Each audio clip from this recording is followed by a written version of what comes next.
A former high school cheerleader on trial for killing her newborn baby was recently acquitted of charges that included aggravated murder. Brooke Skylar Richardson secretly gave birth at her Ohio home and buried her daughter in the backyard. Now, she says the baby was stillborn. After a surprise verdict, her parents are now talking about the case. In their first television interview, they sat down with Erin Moriarty's 48 Hours. Is there a way to describe this past year? The worst nightmare. Our lives have been completely turned upside down. The lives of Kim and Scott Richardson changed forever on July 14, 2017. That's when their 18-year-old daughter admitted to investigators she secretly gave birth to a baby. I had to have a baby, and it wasn't alive. Skylar told police the baby was stillborn and that she buried the infant in the backyard.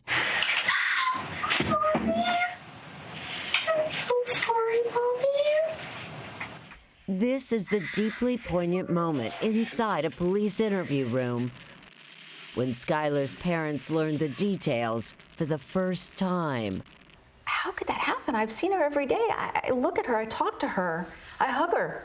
This is what Skylar looked like at 3 months pregnant, again at 7.5 months, and then less than 2 days before giving birth.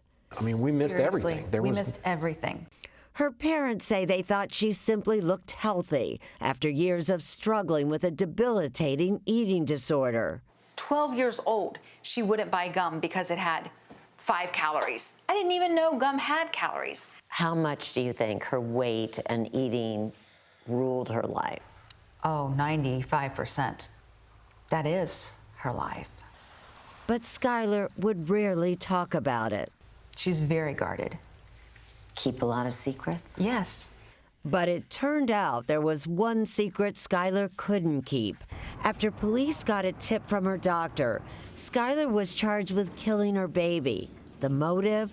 Warren County prosecuting attorney David Fornshell said motherhood didn't fit into her life. Skylar and her family were pretty obsessed with external appearances. Kim and Scott Richardson began the fight of their lives to save their daughter from life in prison. There's no way she would ever hurt anyone. I would stake my life on it.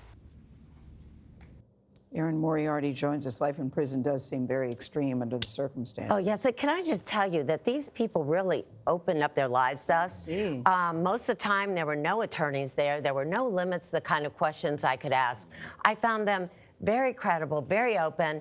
And one of the reasons why I wanted to get this on the air is we really wanted to give this family something that they have not gotten up to now, particularly Skylar Richardson, the presumption of innocence. Looking at the case as it is. And it's a complicated case, and it's an emotional, tough case. Yeah, you do wonder, I mean, everybody wonders when you hear that someone didn't know they were pregnant, but you look at those pictures and I get it. You get it. That's why we put that, because it's 7.5 months. She's wearing a 2-piece, and her parents, when you have someone with an eating disorder, you're afraid to talk about weight. Yeah. And they didn't want to keep bringing it up. They thought she looked healthy.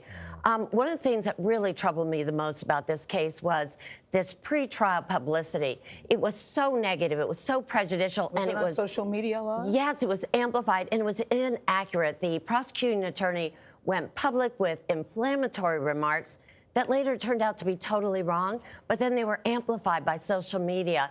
These people have gotten death threats. How's Skylar doing? Well, she's doing better than, what she was before. She is now enrolled in a new eating disorder program. She's working at the lawyer's office where she has been working, and she's hoping to start college in January. All right, Erin, thank you. Erin Moriarty.